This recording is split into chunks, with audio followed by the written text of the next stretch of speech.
Hey, what's up, everyone? Just making sure there's no problems right now with my stream. Looks like we should be good to go. Today I'll be reading through A Midsummer Night's Dream Act 2. I'm looking forward to it because I had a lot of fun last week doing Act 1. In fact, I really wanted to just move forward and read Act 2 because Act 1 felt so short and it felt like a lot of exposition. I am pretty excited to catch up on Act Two. That said, it has been a crazy week, very busy. So I kind of forgot some things. I kind of don't really remember what happened in Act One. So I will need to do a little bit of catching up on Act One, so that I remember what the setting is or what the situation is. Before I get into the story, though, I do want to try something new. I want to share with you what I've been reading recently. So, guys, I'm curious what you guys are reading. Besides the Midsummer Night's Dream stream, a Midsummer Night's Dream stream. Besides these streams for the book club, I'm also reading Anna Karenina. So it's actually my third time reading this in my life. I read this once in my teens, once in my 20s, and now it would be my third time. It's a good book. It's enjoyable. You get different perspectives on it every time you read it. So enjoying that right now. I'm kind of hopping in and out of Anne Carson's Eros the Bittersweet. So this is about love. It's about love as seen through a classicist's eyes, a classicist who happens to also write very good poetry. And honestly, I don't know who in my audience is kind of into this stuff, but it's pretty cool.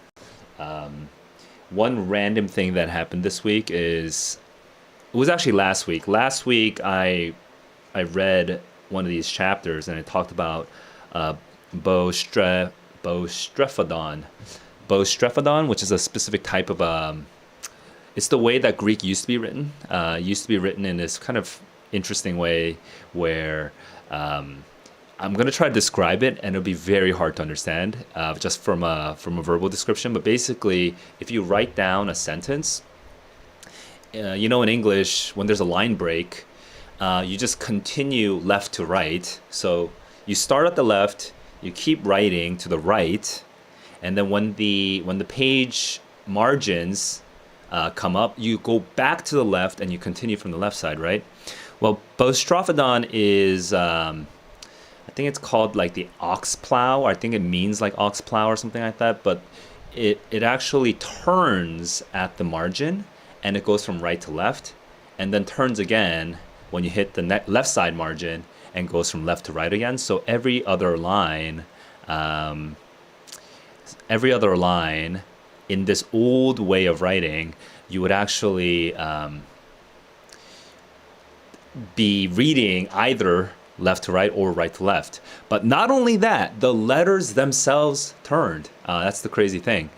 So A, for example, a capital A, for example, is basically symmetrical. So whether you're reading it left to right or right to left, it looks the same. But like a sigma, if I remember correctly, a capital sigma. I forgot what the capital sigma looks like. A lot of them are symmetrical, so it kind of works both ways, but not all of them are. Yeah, sigma. Sigma is the kind of E-looking one, right? So yeah, this capital sigma, you would actually have to flip it backwards. You would have to reflect it horizontally rather, when you're writing it right to left. So that was the sort of interesting feature of really old writing, when writing was basically being invented. And this is a very, very unusual, very specific term, Bostrephodon, I think. And this randomly on Reddit, I found like this week, like actually yesterday, I saw a mention of Bostrephodon in one of these subreddits that I was in, and so I thought that was kind of interesting little thing to happen. So anyway, that's Eros the Bittersweet by Anne Carson. And a third thing that I'm reading right now is The Bell Curve. The Bell Curve, which is a study of IQ and intelligence, and not just IQ and intelligence, but really it's a study of the history of American society and how American society has been divided up in the last 100 years. So it's a good book, and it's a very controversial book actually, especially among actually if I was a college student. I probably was a college student when the book was published. I don't remember exactly when the book was published. But at that time, I actually would have been very against, given the circle of people that I was with and given just the intellectual background that I had, I would have been very annoyed at the existence of the book. But now, with and so would many people around me have been. They would have been very annoyed with some of the claims, or upset, or angry at some of the claims in the book. So there was a lot of controversy when the book came out, and I don't know. I just came around to it now, and I'm actually reading it. It's actually pretty reasonable. It's not. It's not what it's made out to be.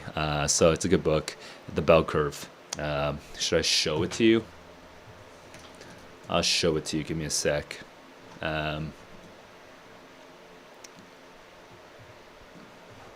Shortcuts not working. Annoying.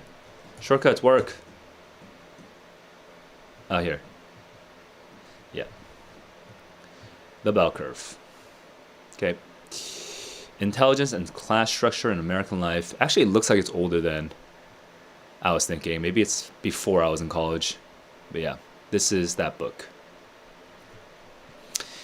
All right, well, now that I have this in front of me, I'll get into Midsummer Night's Dream. Let me make sure everything's loaded. Okay, it's not loaded. I'm gonna quickly change my screen while I log in.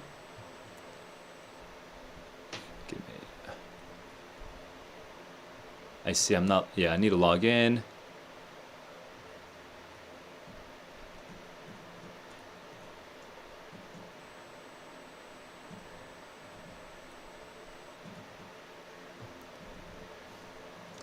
And I am logged in. All right, and first thing I need to do is remind myself what the heck happened. So I'm gonna go back to Act 1, and I'm gonna use this sort of buggy, annoying view where this stupid thing just floats over. Like, I don't know what's wrong with Norton, but they need to fix this. I'm gonna just use this for now while I skim. When I do the actual reading, I won't use this view.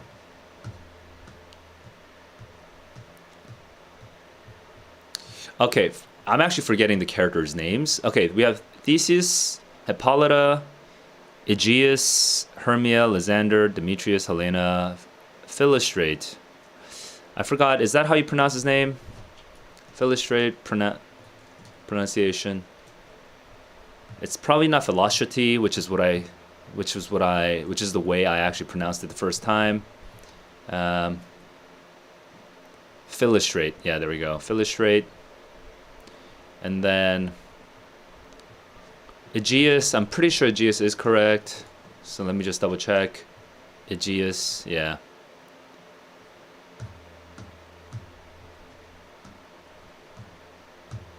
I guess I can just...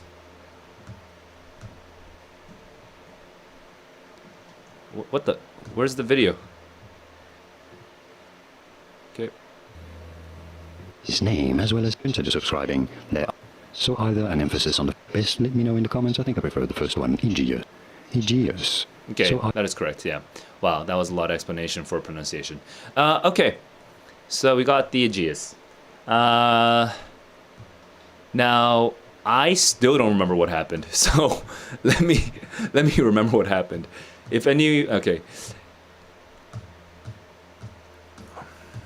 If you're watching this video after the fact, go ahead and skip through this. I'm just gonna remind myself.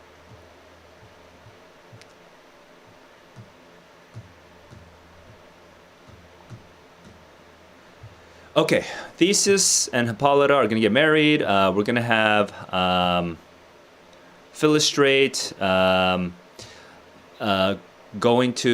sending a group of actors into the forest, and they're going to do their the rehearsals in the forest. At the same time, we have. Oh, and we have what's her name?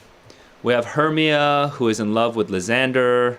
Lysander, who is in love with Hermia, but Aegeus hates Lysander. Aegeus likes Demetrius. Lysander makes fun of Demetrius.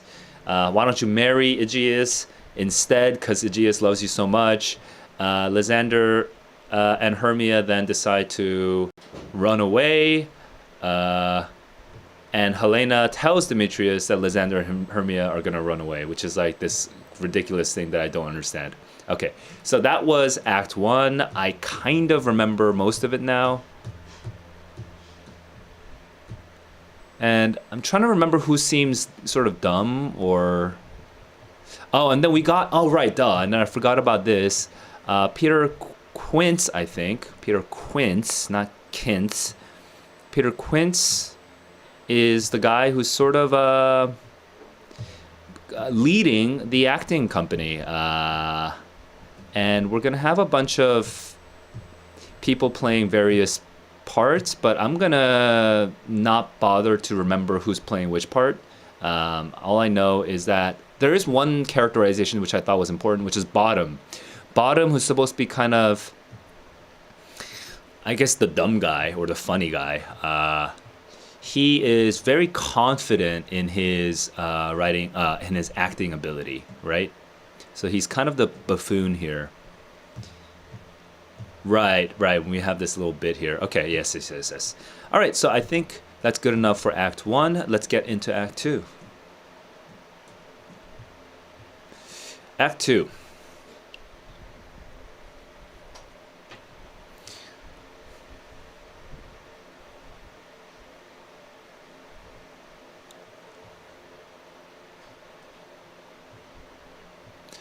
I also just realized that in my initial rush, I forgot to mention something, and I'm fairly new to YouTube, so I'm kind of I didn't fully process what happened, but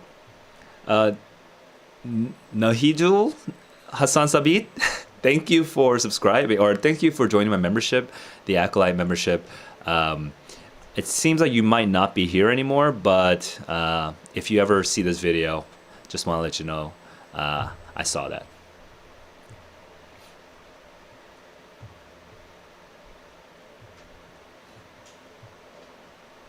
Okay, now we're in the wood, and in the wood we're gonna have the Peter Quince and Company rehearsing. At the same time, in the wood, we're gonna have Hermia and Lysander running away. And I think we're going to trip into the fairy realm sooner or later. Probably sooner, hopefully sooner, and we'll see what happens here. And we're already getting a fairy right away. We have a fairy at one door, and Robin Goodfellow, a puck, whatever a puck is, so now I have to figure that out. Wait, Robin Goodfellow? Oh, no. There's two there's a Robin Starveling. Okay. And then there is Robin Goodfellow, a puck. An imp. Got it.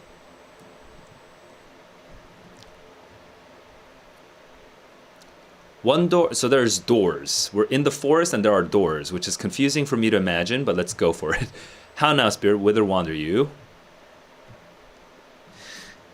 Is there a note for fairies? No, just fairies. Okay. Over hill, over dale, through the bush, through the briar, over dark, over park, over pale, through the flood, through the fire. I do wander everywhere, swifter than the moon's sphere. And I serve the fairy queen to dew her orbs upon the green. Okay, so we're very sing-songy and kind of silly, actually.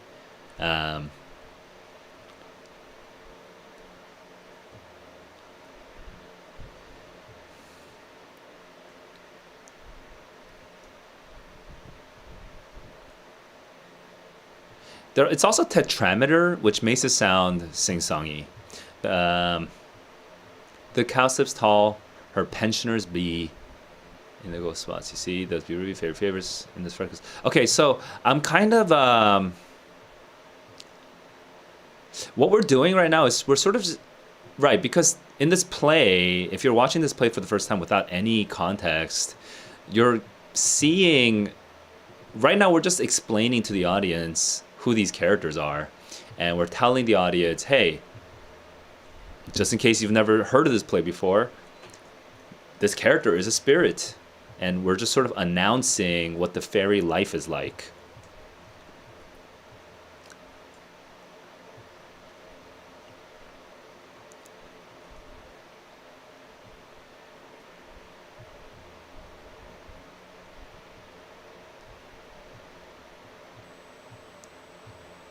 I'm gonna seek some dewdrops. Hang on, let me figure out this. Circles of dark grass.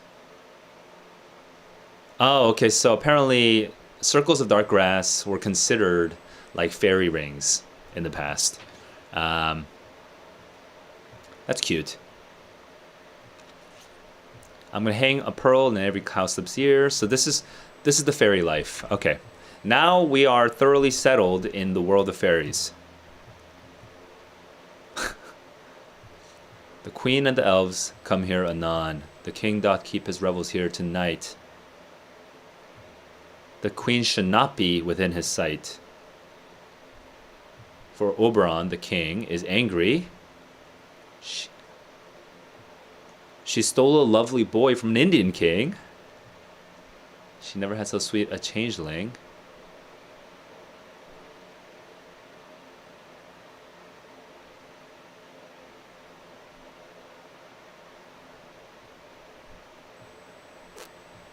Normally, a child left by fairies in exchange for one stone. Oh, okay. So if you found a random child out in the world, we would consider them a changeling. That's funny. Okay. These are little bits of like English lore from back in the day that I don't know anything about. So I'm slowly processing what's happening here.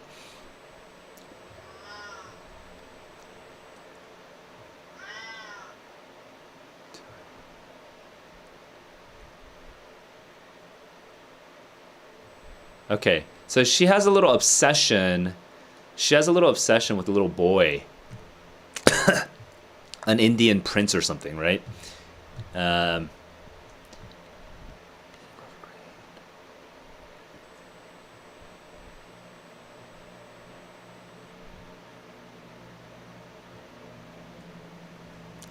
and the king is jealous. So this is not the same. It doesn't directly parallel what's his name, Demetrius and Lysander. But I guess if we force a parallel, then Lysander is like the Indian prince boy, and Demetrius is kind of like the king, or maybe the father is kind of like the king, and Hermia would be the queen here, infatuated.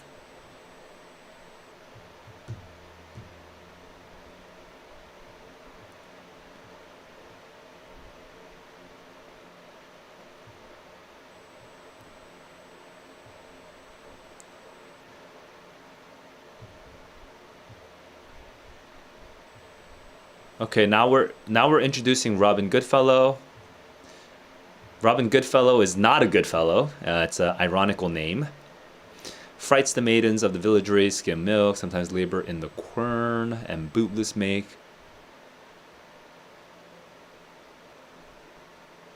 Huh. And make the breathless housewife churn. Okay, make people. So he plays pranks. Don't fully understand that prank, but whatever. Bear no barm. Okay, so basically, Robin Goodfellow is the person that you curse whenever you work on something. If you're like an English villager, you work on something and it comes out badly. You're not gonna blame yourself, obviously. You're gonna blame Robin Goodfellow. Okay, got it.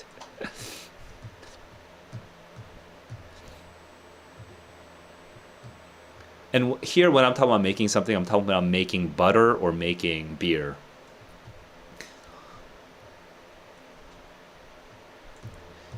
Yes, I am he. I am the merry wanderer. I jest to Oberon. When I a fat and bean-fed horse beguile. Okay.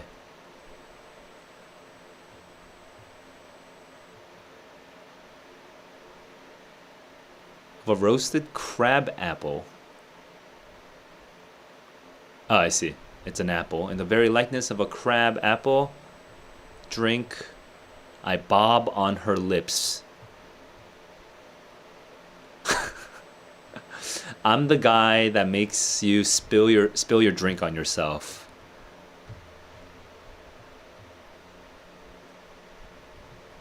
I'm the guy that makes you slip when you accidentally miss your own chair.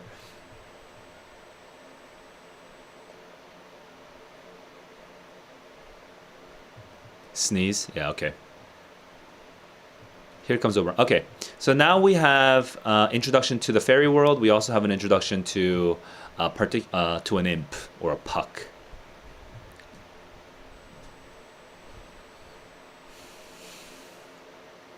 Oberon and Titania, who have been fighting, are at their two doors with their train, with their group of elves. So it's kind of like a breakdancing battle right now. Okay, we have two crews on both sides. Ill met by moonlight proud Titania. What jealous Oberon. I have forsworn his bed and company. Okay. It's funny. It's funny to have the queen or the woman cheating on the man and just directly insulting the man to his face.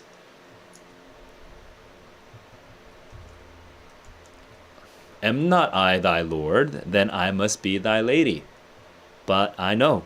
So this is interesting. This connects back to Hermia resisting her father, and the father calling on his right to do with Hermia as he pleases, because Hermia is Aegeus's property, basically, and the same right is being invoked here. And Shakespeare seems to see the sort of inhumanity of this particular line of reasoning, because he has these men say these things, but he doesn't really side with them, you know.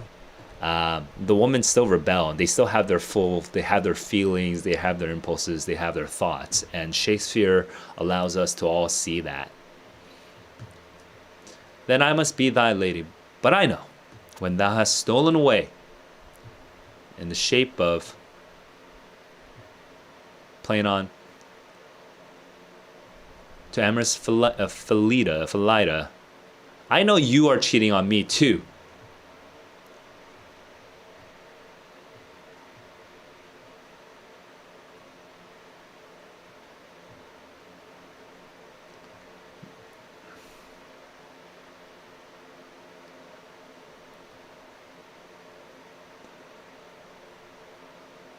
So Oberon and Titania are originally from India. I'm kind of confused here. Quick background check. I'm going to check Oberon and Titania's... first of all, Titania's pronunciation.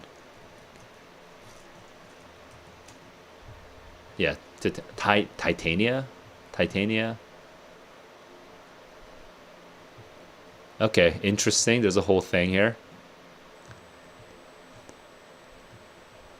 Titania.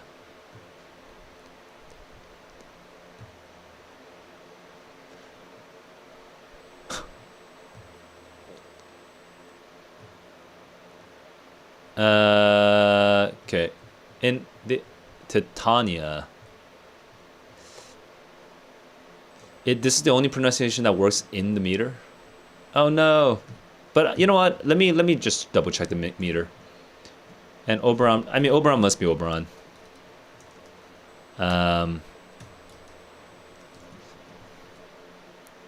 Oberon.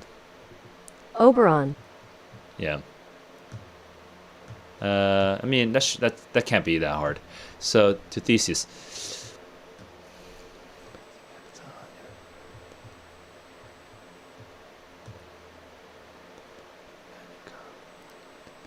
Sorry, I'm just double checking the meter right now. But I'm gonna move on. How canst thou thus for shame, Titania? How canst thou thus? How canst thou thus, for shame, Titania, glance at my credit with Hippolyta, knowing I know thy love to Theseus.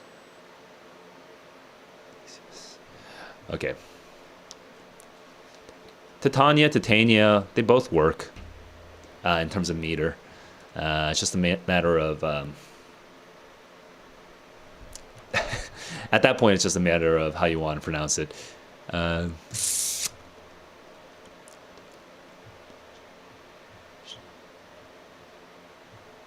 Okay, pronunciations aside, I'm trying to remember what's happening here.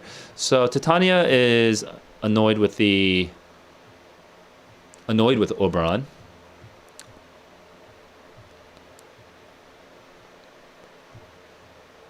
Oh, wait, who's Philida?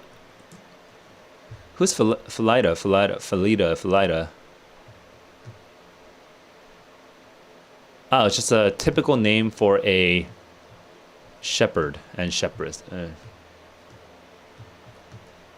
Okay, it's just... Oh, I didn't even notice that. Okay, my bad. Why art thou here? You come to give their joy. So I'm lacking some background here. Like, when a fairy gives the bed of Theseus and Hippolyta joy and prosperity, like, what does that entail? Like, is that just like increasing their sexual pleasure? Like, I have no idea what that's referring to. So if anybody knows or anybody has an idea, drop that in the comments below. So not too sure what that's talking about. And I don't know if this is like a criticism. So apparently Titania doesn't like that.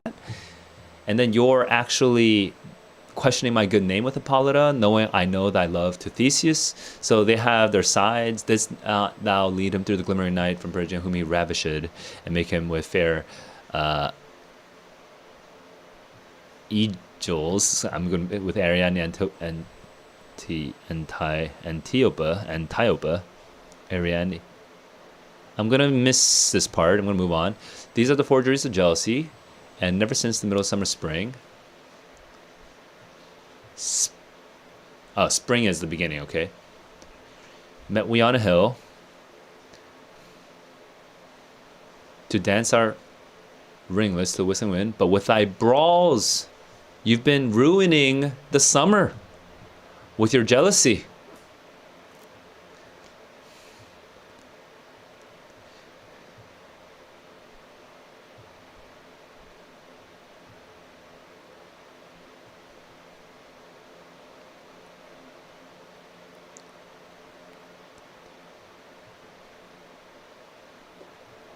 And ruining the summer with your jealousy, this is the things that happened. This summer is kind of ruined because now there's fogs. The oxen are getting tired. The corn is rotted. Crows are eating dead people. And this is all Titania and Oberon's fault. But from Titania's perspective, it's Oberon's fault.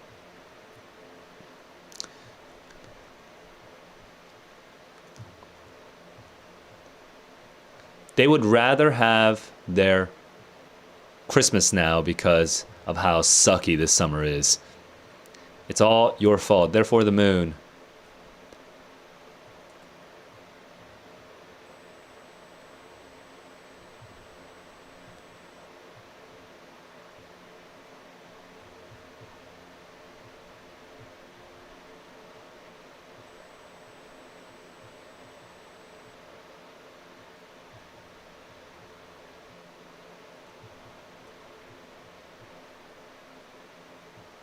Okay, but she says our debate, our dissension. So it lies in you.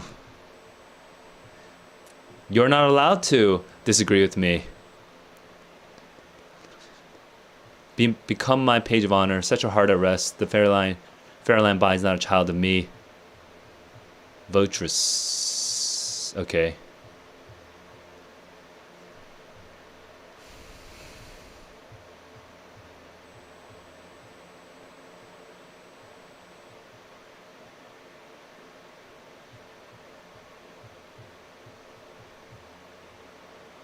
Okay, so the acolyte, to use that word, uh, gave birth to this child that she now loves, but had to die in childbirth.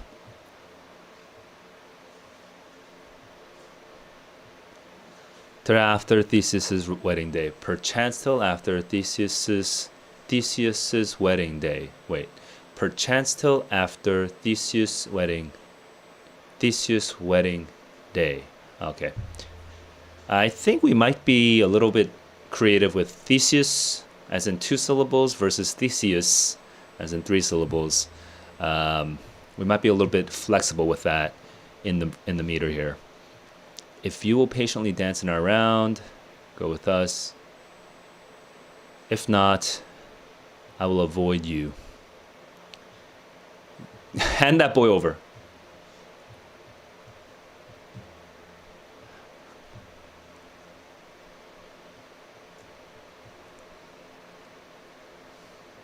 Oberon is salty right now.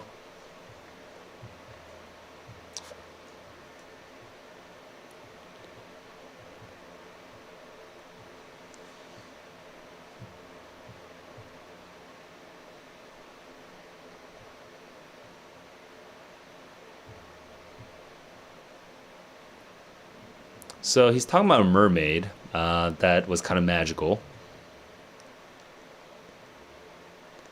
That very time I saw Cupid. And what did Cupid do? At a fair virgin.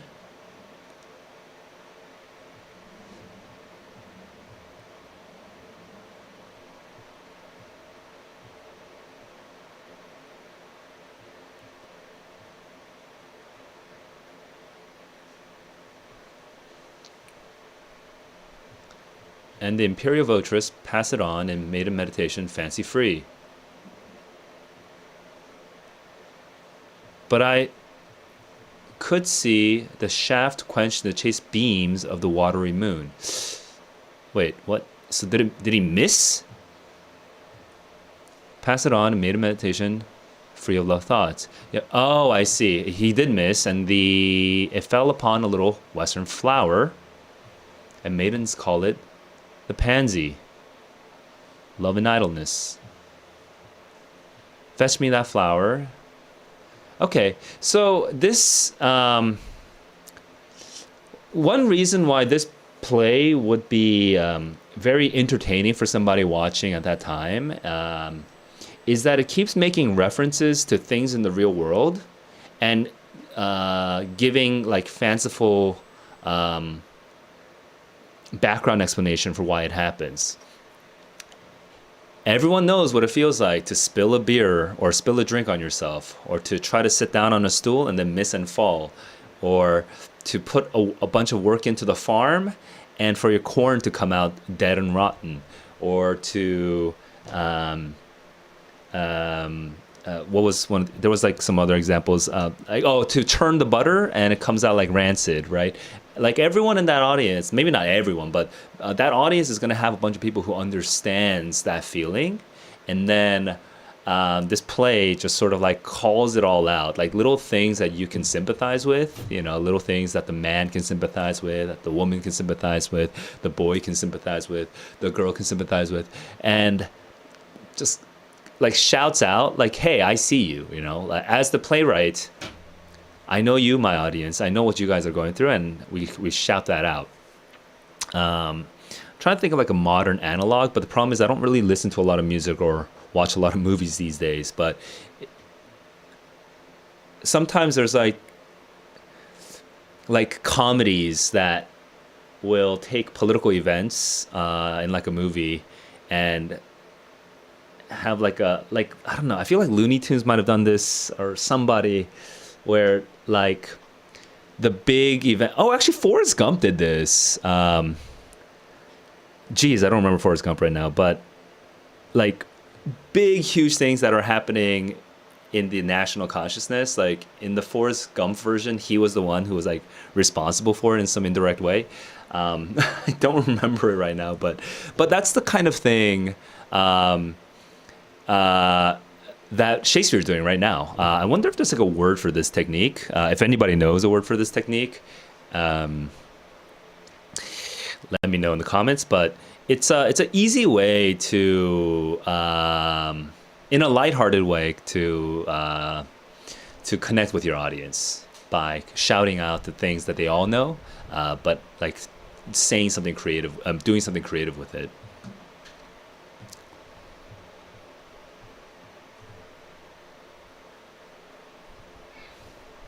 So now the current example of that is the pansy flower, the love and idleness. And maidens call it love and idleness. Fetch me that flower, the juice of it. Fetch me this herb, and be thou here again before the Leviathan can swim a league. So come quickly with this. And what's he trying to do? He's trying to make his wife fall back in love with him or something? I'm not too sure. I'll put a girdle round about the earth in 40 minutes, having once this juice. So this is like a little thing, again, the fairy world. These fairies can do these things, they're magical. Having once this juice, I'll watch Titania when she is asleep and drop the liquor of it in her eyes. And the next thing so it's not for himself. It's a prank, it's a trick. And before I take this charm from off her sight, I'll make her render up her little boy to me. But who comes here? He becomes invisible. I will eavesdrop. Demetrius, Helena, I love thee not, therefore pursue me not. Where is Lysander and fair Hermia? This is such a ridiculous sequence. Like, why did Helena let Demetrius know? And why is Helena now following Demetrius into the forest?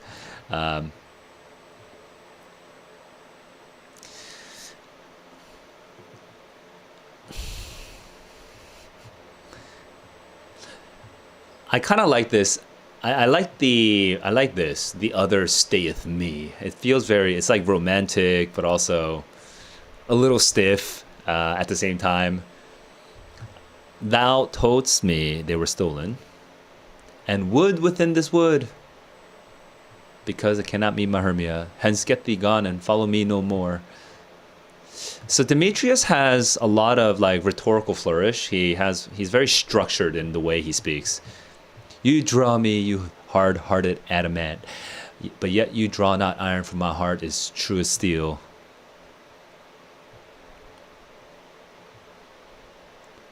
And shall have no power to follow you. Do I entice you? Do I speak you fair? Or rather, do I not? I don't know how many of you boys have ever had this experience, but sometimes you're just like, girl, get away from me. Just like, stop. Stop. Can I not be more honest, girl? I'm just not interested in you. And even for that, do I love you the more? I am your spaniel. The more you beat me, I will fawn on you. Use me, but as your spaniel, spurn me, strike me, neglect me, lose me. Only give me leave, unworthy as I am, to follow you like a dog. What worser place can I beg in your love than to be used as you? I am sick when I look on you, and I am sick when I look not on you. Dude, it's... trying to imagine how the audience would react to something like this.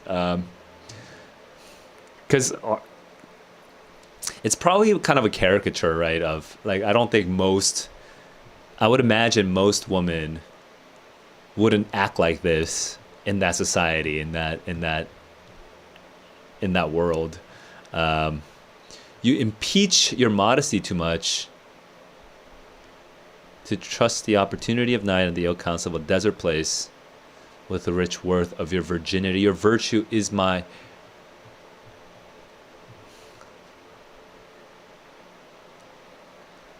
Because it is not night when I do see your face. What? Therefore, I think I am not in the night. Okay, you are virtuous, even if it is night. When I look at you, I can tell it is not night. You are all the world. I am not alone. So this is just some wordplay. You shouldn't be coming alone to follow me. I'm actually not alone. I'll run from thee, hide me in the brakes, the thickets, and leave thee to the mercy of wild beasts. Leave you to the mercy of... I'd rather die, have you die. The wildest hath not such a heart as you. Apollo flies and Daphne holds the chase. Okay, a reversal of the myth. Huh. Interesting. Like I hesitate to use the word feminist because it has I don't want to dilute the meaning of it, but you know, look at Shakespeare sort of like subverting the tropes and having the woman be the aggressors and having women be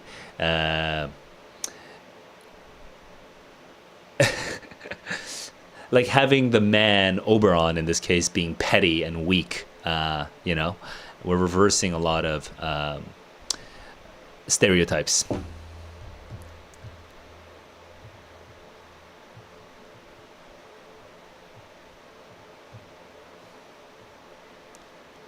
Oof.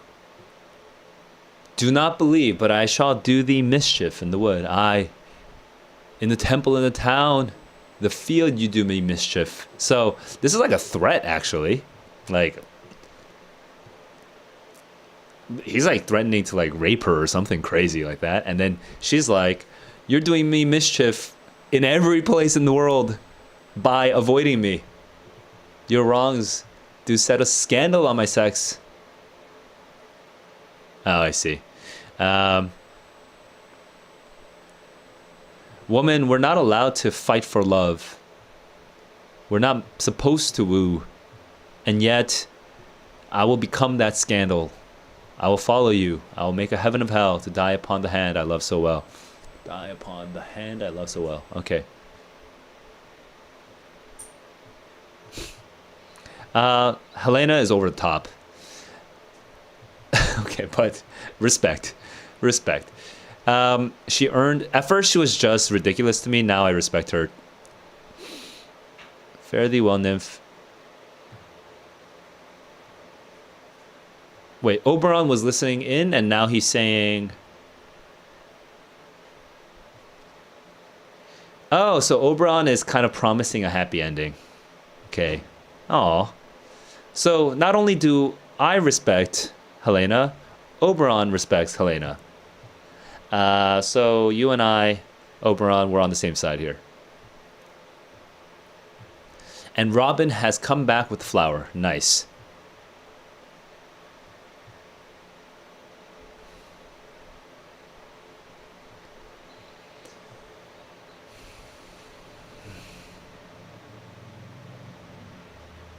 So we have a very, very rich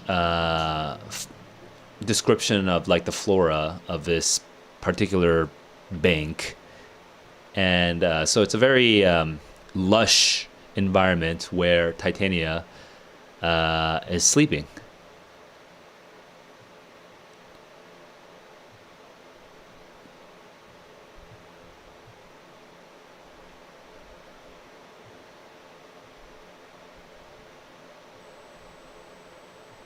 And something not as pleasant sounding is we're getting the shedding of the snakes there. I'm gonna streak her eyes, make her full of hateful fantasies. I don't know what this means. Maybe full of hateful fantasies as in she's fantastically in love with a hateful snake. I'm not sure what that means exactly. Take thou some of it and seek through this grove. A sweet Athenian lady is in love with a disdainful youth.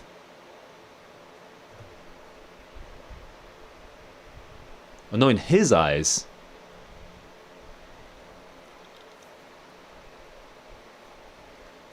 Right, so this is the Athenian lady, what's her name? Helena. Oh, which is actually funny too, because Helena...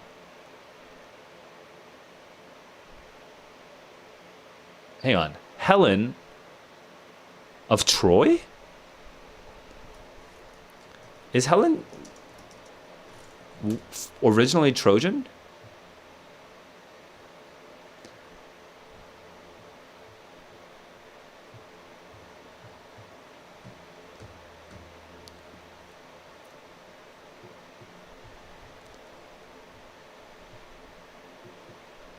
She was abducted by Theseus. Oh, so there's a whole other level of. I mean, I don't know. Am I reading too much into this? I would assume that Helen and Helena have some sort of connection to each other. But are we kind of because we? Oh, so okay. You know, before I get too much into the weeds, into the breaks of it, I just want to say what I was initially thinking, and you tell me if I'm crazy, okay? Helen of Troy is supposed to be the most beautiful woman, and an entire war is fought over her. Men, and we literally just had this passage about how men will fight for love, women will not, right? And in this particular play, in this comedy, it gets reversed where Helena is the one who is fighting for Demetrius. It's backwards from that very famous myth. You tell me if I'm not reading too much into this, but I do think, I mean, it's hard for me to split Helen from Helena. So trying to just remember though if she's actually Athenian or not. Zeus and Leda, wife of the Spartan. Okay, so not even Athenian, but whatever. Okay, so that part is not supporting my hypothesis, but we'll just move on. So when you this is probably going to lead to some sort of problem. We're going to you're going to know if you see an Athenian guy, that's Demetrius. I want you to pour this into his eyes, and so make her fall in love. So actually, the happy ending may not be a happy ending because anyone with an Athenian garment may be used by Robin Goodfellow, maybe enchanted rather by Robin Goodfellow. And meet me soon. Do this over the night.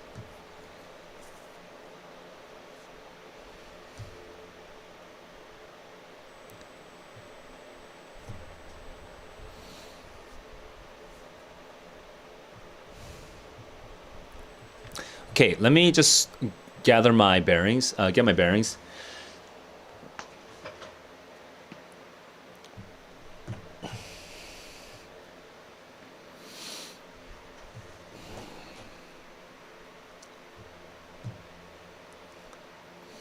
Okay, so we're at scene 2, and this is the final scene. It's not too much longer. Let's get into it. We have Titania. I think I keep changing my pronunciation of her name, but whatever. And her fairies.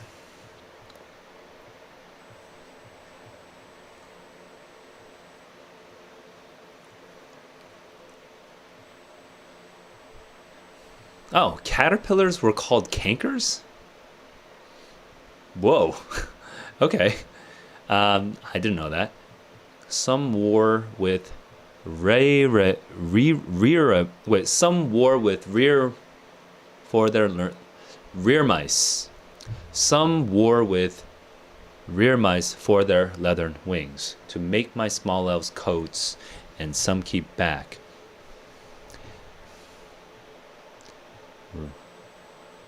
Rear mice. Okay.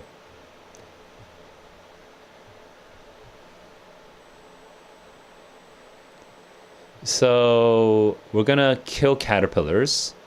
We're gonna kill some bats, and we're gonna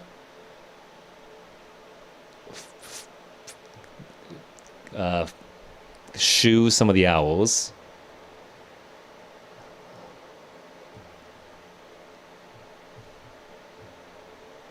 They're singing and dancing. You spotted snakes with double tongue. Thorny hedgehogs be not seen. Newts and blindworms do no wrong. Come not near our fairy queen. Okay, so they're kind of clearing out her her bed. Really, they're getting rid of everything, so that she can sleep, I guess.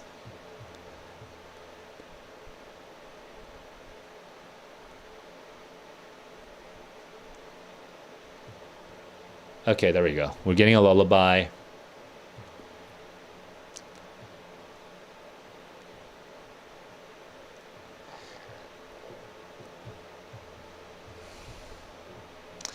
So this is like one of those things which, again, the audience would like, this is a way to connect with the audience. This is like a magic superpower that the audience would wish they had, right? They would wish they had a fairy, a train of fairies that can get rid of all their pests. It's like when you watch, I don't know, like an Iron Man movie, and Iron Man has everything that you would want or whatever, right?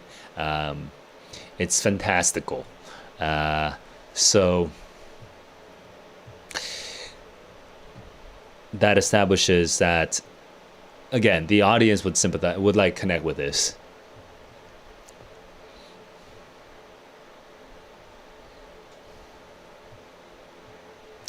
Because presumably the audience knows what it feels like to have your sleep interrupted all the time by little animals or whatever.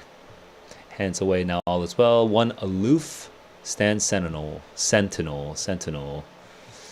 Okay, so Titania's sleeping. There's just one sentinel. Oberon just escapes the sentinel somehow. Eludes the sentinel somehow.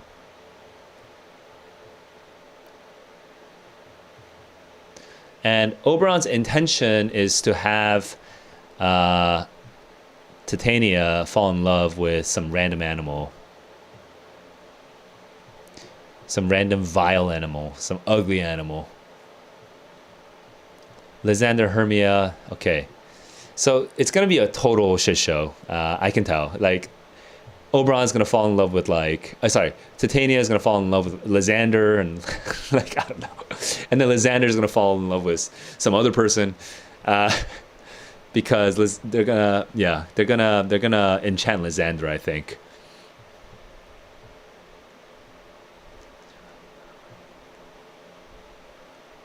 So they're gonna sleep now. They're sleeping separately, which is again foreboding. One turf shall serve as pillow for us both. One heart, one bed, two bosoms, one troth. Nay.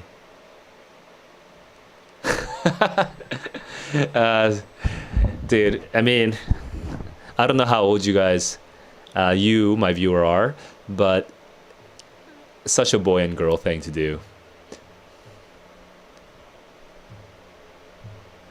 Oh, take the sense, sweet, of my innocence. Oh, you can trust me. You can trust me. I'm not gonna do anything. I'll put a pillow between you and me. Love takes the okay. We should be knitted into one heart. I do not lie.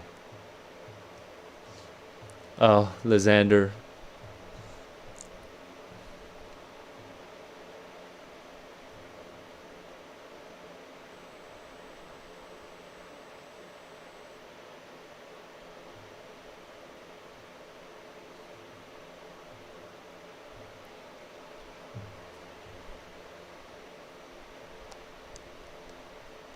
Okay, he is defeated. Here we go.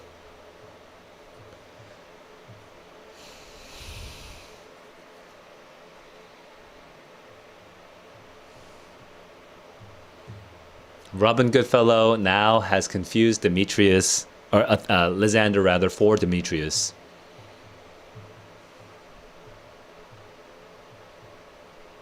Who is here? Weeds of Athen he doth wear.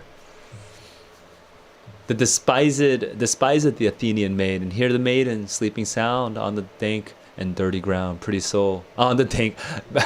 So he's misunderstanding the situation. He's misunderstanding the situation because of sleeping separately. He thinks that she's been exiled to the dank and dirty ground. Pretty soul, she durst not lie near this lack love, this kill courtesy, this horrible churl. Upon thy eyes I throw all the power this charm doth. Oh, he squeezes the juice. Let love forbid. Sleep his seat on thy eyelid, so awake when I am gone, for I must now to Oberon. Oh no, Lysander's gonna fall in love with Helena?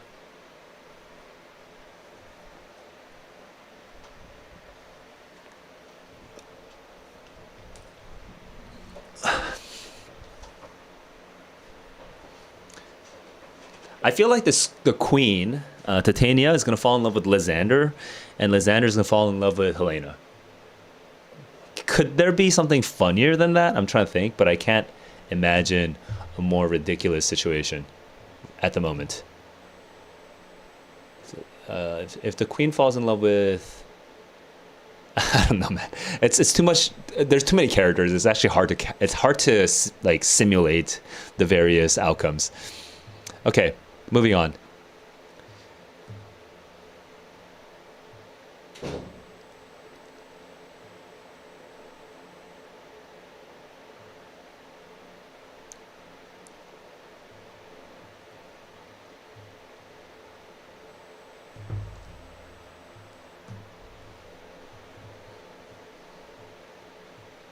The lesser is is my reward. Yeah. Happy is Hermia wheresoever she lies, for she hath blessed and attractive eyes.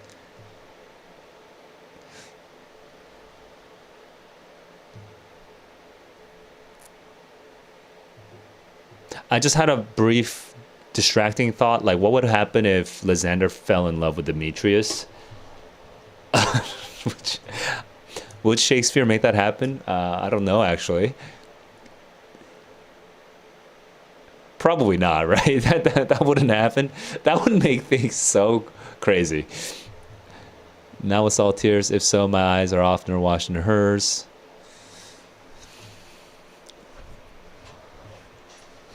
I'm as ugly as a bear. For beasts that meet me run away for fear.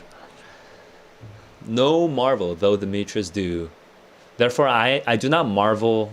I'm not surprised that Demetrius flees me like this.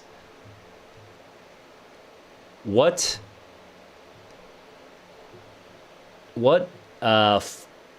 illusion? Glass of mine, like a mirror. What wicked mirror of mine makes me compete with Hermia's sphery eyne? Starry eyes, okay?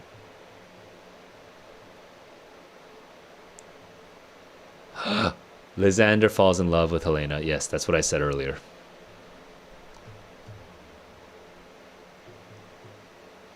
Transparent Helena.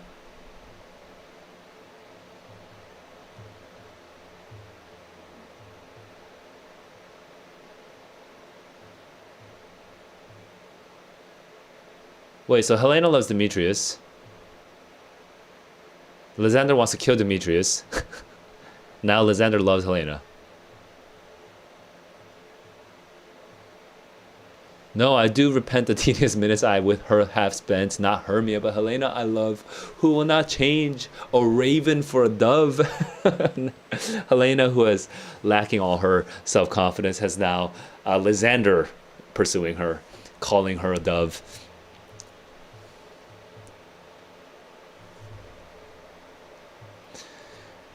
Reason says you are the worthier maid. Yes, of course it's reason, not some love potion.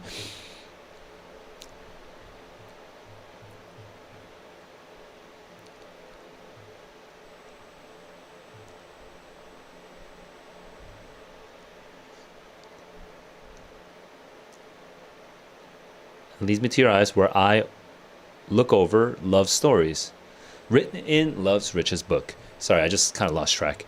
Wherefore was I to this keen mockery born? Why do you make fun of me? Don't kid. Don't joke. like this. It hurts me for you to pretend that you love me, right? So she doesn't believe him, which is very realistic, right? That's how you should behave. That's how you should react if suddenly Lysander is falling in love with you.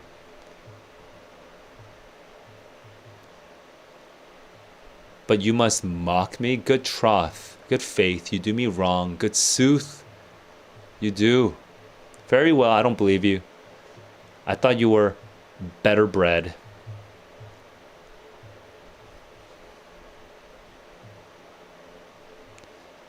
You are, yeah, pouring oil on the fire. You're making it worse. She sees not Hermia, Hermia, sleep thou there, and never mayst thou come, Lysander, near. Never may you come near Lysander, near me. For as a surfeit of the sweetest things, the deepest loathing to the stomach brings. I think surfeit. Oh, I actually forgot surfeit. I think it means lack, or does it mean abundance? Okay. For some reason, I thought it was the opposite of surplus, but it's actually the same as surplus. So, for as an excessive amount of the sweetest things brings to the stomach deepest loathing. That makes sense. So, for as the heresies that men do leave are hated most by those they did deceive. Okay. You were too sweet to me and makes me loathe you. You are like a heresy that deceived me, and now I hate you. Oh, and he literally says it. And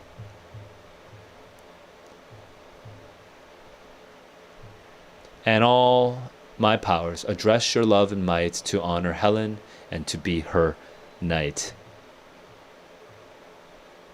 Help me, Lysander. Okay, she dreamed that there was a serpent. A serpent ate my heart away. And this dream is very much connecting to, yeah, the serpent right now, I guess, is Goodfellow. What? Remove Lysander Lord? Where are you? Okay, so this is hysterical, actually. She should be hysterical that he's suddenly gone.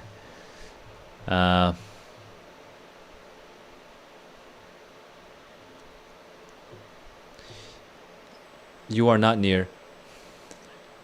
I'm gonna chase you, I'm gonna find you, or I will die in that pursuit. Okay. All right. So we still don't have Titania, and Oberon's intention is for her to fall in love with some boar or something like that, some random animal, some random vile animal. But we have, and I think, sorry to interrupt myself, but I think it would be funny if Titania fell in love with, wait, if Titania falls in love with Lysander, and Lysander now loves Helena, and Helena loves Demetrius, and Demetrius loves Hermia, that'd be pretty funny. That would be a pretty long chain. It's not even like a love triangle. It's like a love snake with like a head on. It's like a love sperm cell. There's like one triangle at the very end, but then there's like a big long tail around it. Dude, it's a, yeah, I think that'd be pretty funny. I wonder if there is a funnier outcome, because I don't think it'd be very funny if Titania just fell in love with a boar, because that would just be an isolated thing, would have no connection to the rest. So you need to like mess this up more somehow, and yeah, Titania falling in love with Lysander, Lysander falling in love with Helena, Helena falling in love with still in love with Demetrius, Demetrius in love with Hermia. And then who gets married at the very end now? Hermia and Demetrius get married, and then Lysander and Helena get married. And Titania is heartbroken. Is that what happens at the end? So there's a lot of possibilities here, and those are some of the possibilities that I can at least imagine. Yeah, this is pretty silly. Pretty silly. I think I enjoyed Act 1 more than Act 2 for whatever reason, but you know, right now the plot is thickening, and we did get the fairy world. So I'm kind of looking forward to just seeing what happens with the with Peter Quince and the actors. I want to know how they get involved, because that's a whole area unexplored, you know, and it promises more chaos. So gonna look forward to that for next week. If you want to read along with me, make sure to read Act 3 before next week, same time, and I'll see you there. Okay, until next time, keep on learning, keep on growing. And one last announcement. If you wanna join the Discord server, you know, where we have a bunch of other nerds, just sharing what books we're reading. For now, that's all it is. We have a channel where we share what books we're reading. But if you and I are reading the same book, or if any two of you are reading the same book, you guys can obviously discuss. If you're reading Midsummer Night's Dream with me, without spoilers, let's discuss up to Act 2 in the Discord channel. Or, you know, if you happen to also want to read Anna Karenina or Eros the Bittersweet, I'm happy to have somebody to discuss that with in Discord. The link for the Discord, my shortcut's not working for some reason, but here, the link for Discord, it will be somewhere down here. Okay, if you just click on the description, you'll see the expanded description, and then you'll be able to find you'll be able to join the server. All right, until next time, peace.